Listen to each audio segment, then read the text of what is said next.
We got some Lions news for you folks today, and in this video, we're going to be going over the Lions and Packers a little bit, just really quick, their line there.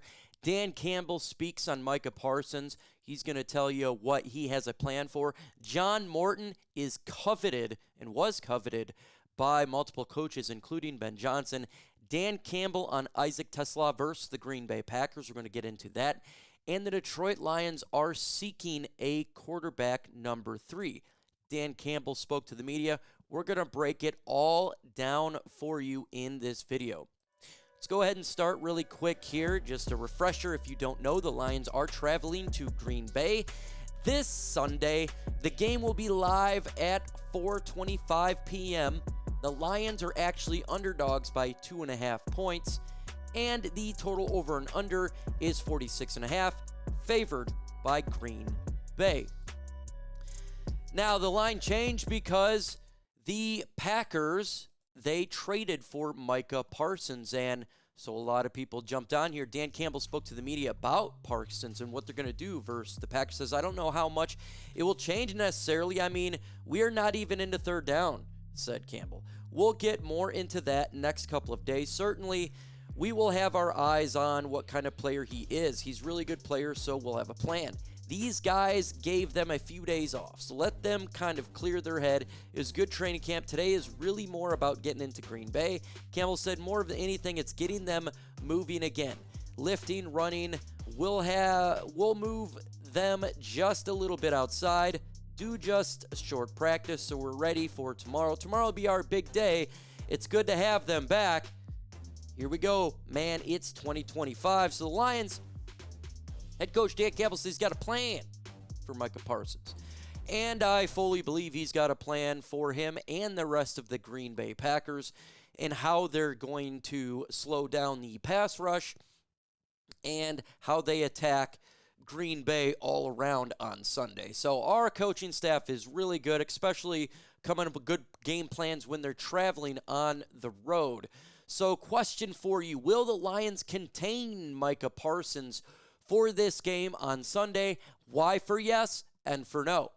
Let's continue on here. John Morton was coveted this offseason, and it just goes to show you he was liked by other coaches. Says, but while Morton was on vacation, perhaps not so coincidentally in Cabo San Lucas, where Peyton was also present, Lions coach Dan Campbell game calling. He wanted the assistant back to help maintain the offense that he had helped install back in 22, and shortly after he hung up with Campbell, Morton received a call from Johnson, hoping the veteran coach would help the Bears out build a successful offense as well. So what made him ultimately choose the Lions? Apparently a group close and confident friends told him that anytime Dan Campbell calls, you will answer. That's what it's all about. And look, I like seeing that the Lions coaches are coveted, especially John Morton, the one that we're obviously not more familiar with because Shep's been on this team and we have a lot of, inside promotions there. But I fully believe that he'll do fine with this offense. He understands this offense. If Ben Johnson wanted to help him out, install the Ben Johnson offense, then it just kind of tells you right there, then there's not going to be that much tweaking or issues in regards to the former offensive coordinator Ben Johnson and John Morton, at least regards to the same type of plays. Now, obviously, the calling of the plays will be different in regards to how they do first, second, third, and fourth down, but the plays that they have, it's the same type of plays, a little bit of tweaks. And by now, I do think that the little tweaks, I'm sure that all the veterans, because this is the same veteran players on this offense, will get it down just fine. And as we continue talking about the offense here, Dan Campbell spoke about Isaac TeSlaa. He says, while head coach Dan Campbell didn't reveal exactly how involved TeSlaa will be in this offense, he did confirm Monday that the rookie will get snaps as soon as week 1. Dan Campbell said, Lions coach Dan Campbell will find a place in week 1 for rookie wide receiver Isaac TeSlaa, and he'll get special teams reps as well. And I know he is a rookie, but They traded Tim Patrick, and he is now the Tim Patrick role. He is the Lions' number 3 wide receiver, so he's going to be involved in this offense. He's going to be involved in this offense quite early because that's just what's going to happen, right? We got to have our players, and you know this team here, it's all the team for the Detroit Lions. They play the best players, regardless of position, right? Regardless if it's a rookie or if it's a veteran, they're going for players who gives the Lions the best chance to win. And that's just the way that the Lions operate, and I do believe TeSlaa will get some targets and catches this game Sunday. Let me know a hot take you have for the Lions this season. It could be any hot take. I don't care what it is. Let me know your thoughts in the comments below. Let's go ahead and talk about the next subject here.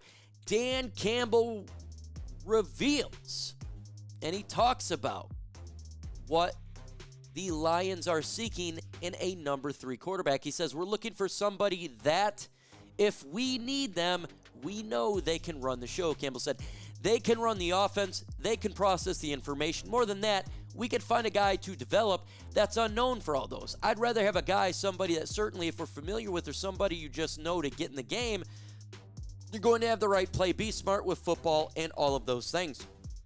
He wants a number 3 quarterback familiar with this offense, and I just went and looked through all the quarterbacks on the free agent market, and obviously one's familiar with the Detroit Lions. Tim Boyle, he played here. We know that. Jake Fromm last year, making it an preseason, doing a good job. C.J. Beathard, former quarterback that actually played with Jared Goff. Mike White, been with multiple teams, the Jets as well, the Falcons. Taylor Heineke, been on multiple teams. John Wolford, as well as Nate Sudfeld.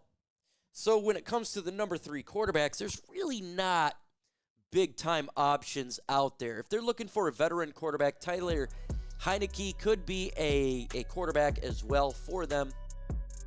6'1", 210, 32, Old Dominion. Career stats, 6,663 yards, 39 touchdowns with 28 interceptions. I don't know what route they go here. I prefer the route that Dan Campbell was saying in regards to a player that you can develop, because we're talking about a number 3. Kyle Allen is the veteran quarterback. We're perfectly fine with that. So if the Lions were wanting to get a veteran, I do think Taylor Heineke is the guy. But what if they want to get a younger player, a developmental player? I mean, they go back to Jake Fromm, even though he is a veteran. He's got a job at an insurance agency already, not in the NFL. But he is a player familiar. He is a younger player. They can go that route. There's undrafted rookie quarterbacks on the market. If they're wanting to go complete and utter player with, just develop young player, rookie of that nature, they can definitely do that. But if they're going to add a quarterback to this roster, I want you guys to understand something. If they were to add a quarterback, the quarterback is going to be probably on the practice squad. He'll be a practice squatter. So he's not going to be a guy that is going to mess with the 53-man roster. He would be a practice squad guy. And it would help out with the practice team and all of that. But I would not look him as a guy that's going to be added to the 53. We know that you can have 3 quarterbacks suited, one from the squad. So I think that is the best option, in all honesty, for the Detroit Lions. If they wanted to go young quarterback route, makes more sense if you ask me, if you're going to do that. So for me, that's what I think. It'll be interesting to see when they sign a quarterback or who it will be, right? Because it's a quarterback. So we all want to know, is it going to be a veteran? Is it going to be a young guy? We shall see. So we'll give you a question in the comments for it. Would you, not Dan Campbell, would you sign a 3rd quarterback? Let me know your thoughts in the comments for S for sign or P for pass. Brad Gagnon from the Bleacher Report believes that Alim McNeill is overpaid. He said the good news is Alim McNeill's 2024 contract extension won't kick in until after 2025 campaign, which costs the Lions just $6.1 million. And the bad news is he'll count for nearly $29 million against the cap in 2026 alone, and that will rise in 2027 and 2028. At 25, he's a little time to bolster to his game, especially he is still recovering from his knee injury that could limit him from the season. And prior to that, he had 0-time Pro Bowls, I don't care, with 11.5 sacks, 2 forced fumbles in his 4-year career. That just doesn't cut it, he believes. I'm going to tell you why I disagree with Brad here. First off, the injury was after the signing, and secondly, he was balling last year before he got injured. He was one of the scarier interior defensive tackles in the game last year. 5 sacks, disruptor, and for what he brings to this defensive line, I think he's worth the money. And he's already he's ahead of schedule in regards to his injury. They paid him before he got injured. So injuries happen. It's not like he's an injury-prone player. He's not. Alim McNeill. He's a disruptor.